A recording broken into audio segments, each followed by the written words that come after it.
Good afternoon. My name is Jürgen Steinmetz, joining you from eTurbo News in Honolulu.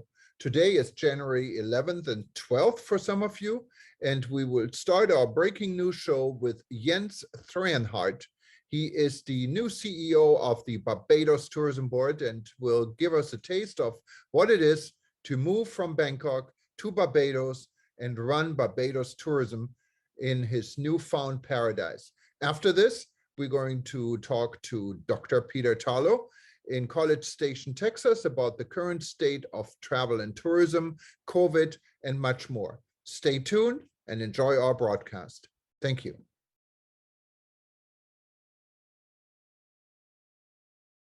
Good morning. My name is Jens Thorenheart, and I'm the new Chief Executive Officer of the Barbados Tourism Marketing Inc., the official tourism board of the Republic of Barbados in the Caribbean. I've been in this job now since November 1st, 2021, after finishing almost 8 years as the Executive Director and CEO of the Mekong Tourism Coordinating Office, which is the regional tourism cooperation of the governments of Cambodia, Laos, Myanmar, Thailand, Vietnam, and China. So I've moved here now from Bangkok, Thailand, and settled here, living right at the beach out at the south coast, and I'm on my way now walking to Oyston's fish market. It's just stunning and an incredible destination. And while many people only talk about the beautiful beaches, which are truly beautiful, there's so much more to experience in Barbados. I've experienced incredible farm-to-table restaurants.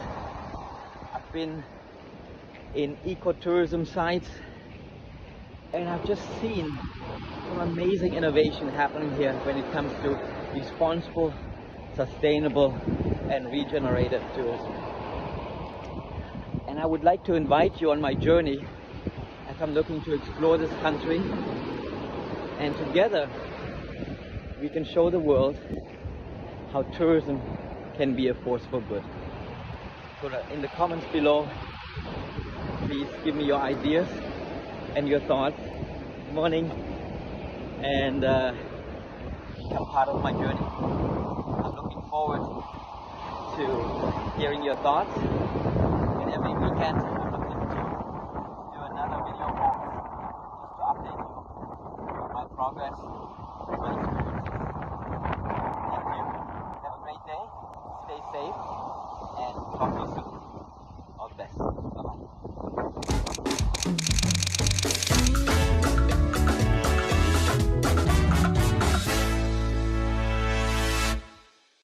Good afternoon and aloha, as I usually say. My name is Jürgen Steinmetz from eTurbo News, and we're joining you today from Athens, Greece. With me is Dr. Peter Tarlow in College Station, Texas. And we're talking about the world of travel and tourism, the world of Corona, and the world altogether. I'm currently still, as I said, in Athens, Greece, enjoying beautiful Athens. I had a tour of the Acropolis today, what was amazing. However, it's freezing cold here and it's raining. So it's probably not the best day for sightseeing. But if you look at thousands of years of history, I guess you can probably overlook the weather if you stay warm. How's everything in College Station, Texas, Peter? Well, Texas is doing fine. The weather today is coolish, but not freezing. It's probably in Celsius about 16, 17 degrees, about 65 degrees in Fahrenheit. And we have blue skies, a little bit windy, but you know, that's okay. That's not the end of the world. We certainly don't have any rain, and it's certainly not bitter cold. So I know you had the advantage of getting a post-Christmas sale and getting a brand new coat, you told me. And so you now have a winter coat for Hawaii, which will be very useful on the Hawaiian Islands, but maybe some other place it'll go. Well, I have a coat that was given to me in my training of the Royal Canadian Mounted Police by the Mounties when I was in the Yukon in northern Canada. and that coat is good for 40 below zero. And interestingly enough, 40 below zero is the same in both Celsius and Fahrenheit. It's where they cross. So if it's 40 degrees below zero, it doesn't matter if it's Celsius or Fahrenheit, you're very cold. But it was sunny that day in the Yukon, so that was the good part. And I do have the coat, and everybody laughs at me in Texas for having a coat that can go to 40 degrees below zero. Well, it's definitely not 40 degrees below zero. It's about 4 degrees above zero, but it feels it's quite cold because it's a strong wind, cold wind. And when you live in Hawaii, like I do, you're not used to this cold weather anymore. And certainly my coat probably wouldn't hold 40 degrees below either. But it was 40 degrees below zero. You don't even need a bridge. You can take a truck across a river just on the ice, and a plane can land on a river as if it were a landing strip. So that's very cold when you go to the Yukon. By the way, this has been a very cold winter across much of the Europe. The northeastern part of the United States is having a really cold period right now. I spoke with family members, and they told me that in the Washington, D.C. area, it was about 16 degrees Fahrenheit, which is about -7 degrees in the Celsius scale. So that's pretty cold, to say the least. And that leads to a whole nother issue, which is with the weather getting in the winter, we're seeing a real rapid rate of COVID, especially the Omicron, which is sort of related to a cold and to the flu. But this is the time of the year that if you haven't had your flu shot, please get it, because people are traveling, people are on trains, buses, and this should be a real reminder that we need to be looking at the total issue of health and not just one part of the health equation, because the winter is a time when flus develop, people are inside, and these are a whole series of problems.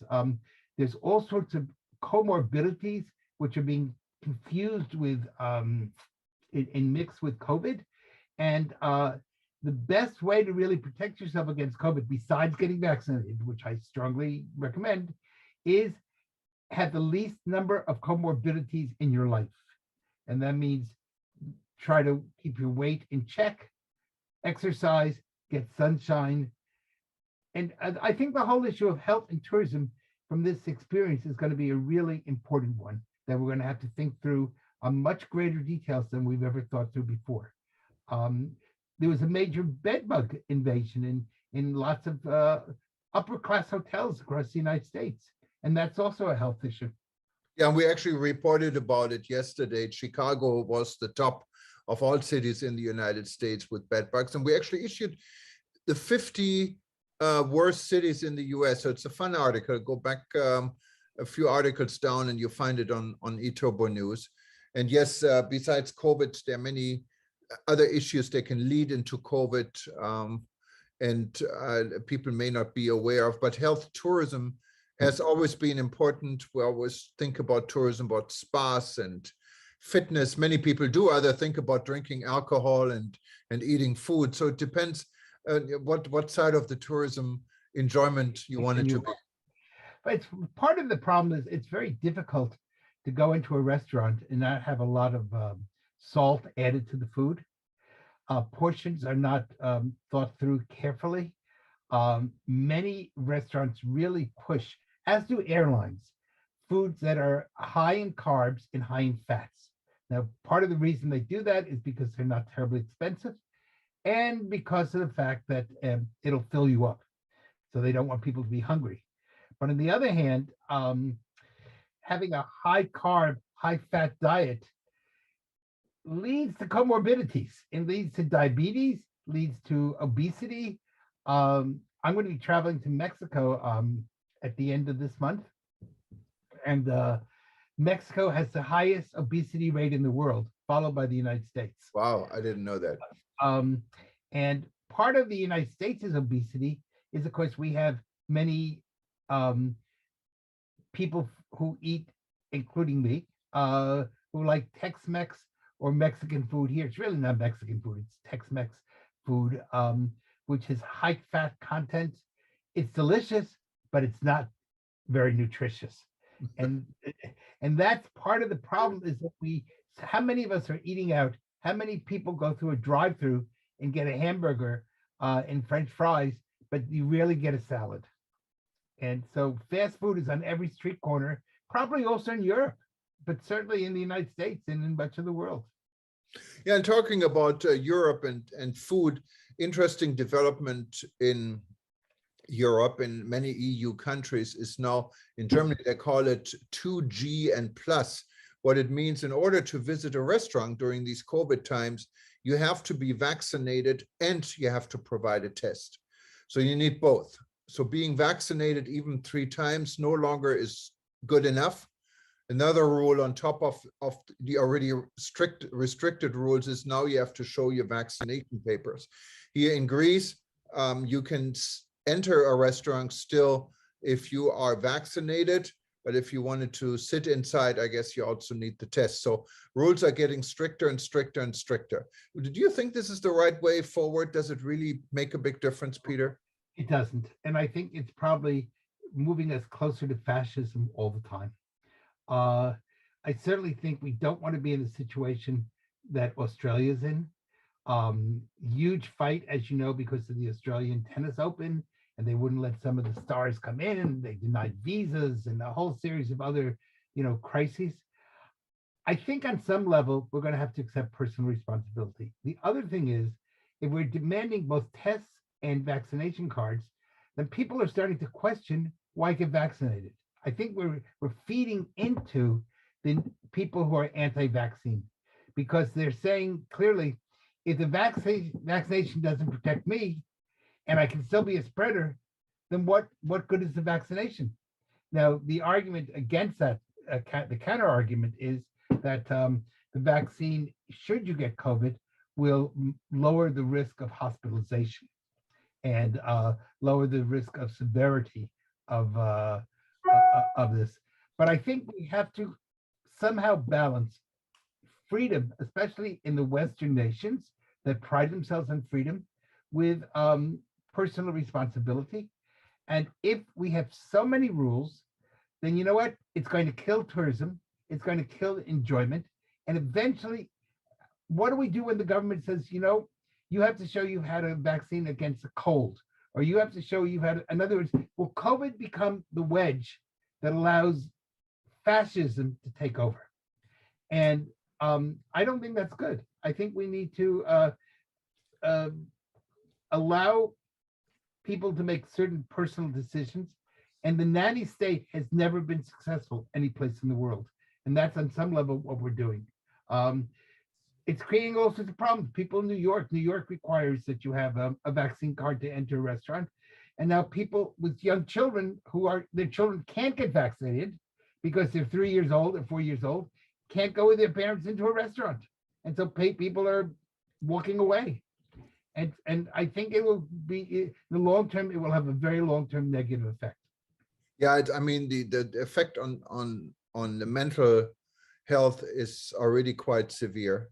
And I think we all have to balance this because on the other hand, Peter, if you look at the current situation, we have record COVID number, we have horrible COVID numbers, but in all essence, it's not worse than it was a year ago. It's probably less, even with the higher numbers when it comes to hospitalization and death. So we just have to learn how to balance all of this, I think. And part of these numbers are from the Omicron, which is for many people, especially if you've been vaccinated, a bad cold. And by the way, more and more testing is showing that if you've had the Omicron variant, it does provide you with antibodies. And therefore, I'm almost wondering on some level if we shouldn't be doing what, I don't know in Europe, but in the United States, when I was a little boy and somebody had mumps or somebody had measles, all the parents brought their children to get infected. There was no vaccine against mumps when I was a child. And so, but if you had the mumps, then you could never get them as an adult. And that was very important because mumps in an adult male is very serious. And a child, it's not much of a deal to do. So they had mumps parties. Literally, right. The goal was to get people sick so that they would have the antibodies in for life, and then that was it. You were done. So I had, when I was 5 years old, I had the mumps, and then nobody worried about it. The antibodies were in for me for life.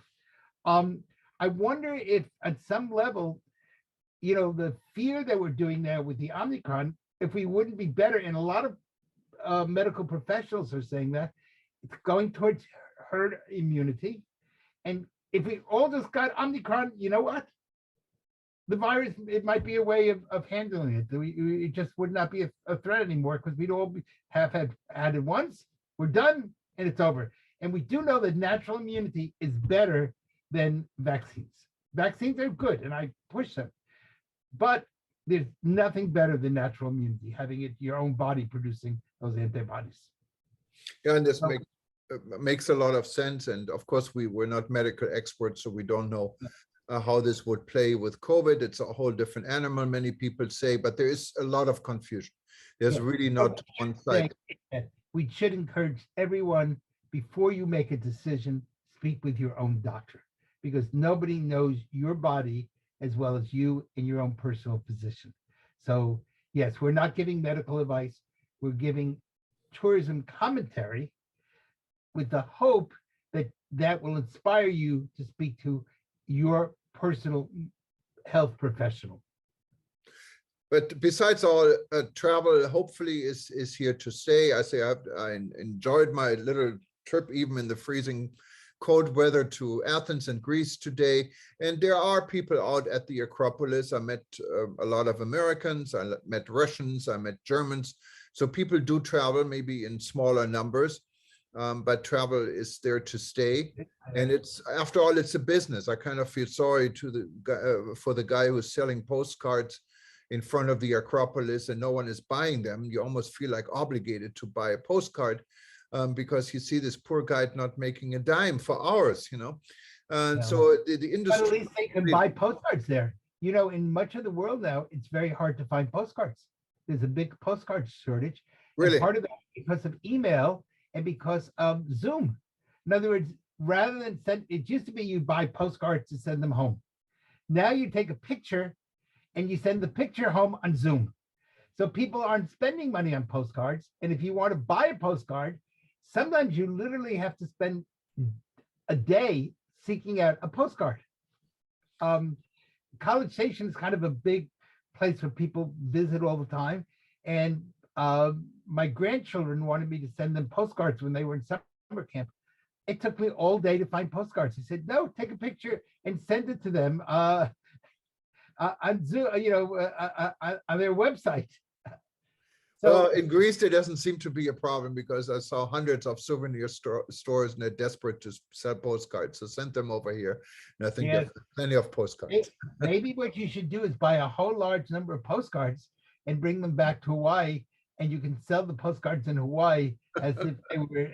And this is the famous Hawaiian Acropolis. Wonderful. There is a postcard shortage. On the other hand, the good news is that the cream cheese shortage seems to be going away, and that was a major crisis, but that seems to be solving. But there is a major problem in much of the world of supply chains and supply, and that's a real stores in many parts of the world have empty shelves, and no one's going to starve to death. I don't want to exaggerate, but what we are seeing is that it's hard to find this product or that product. Things are just beginning to be missing.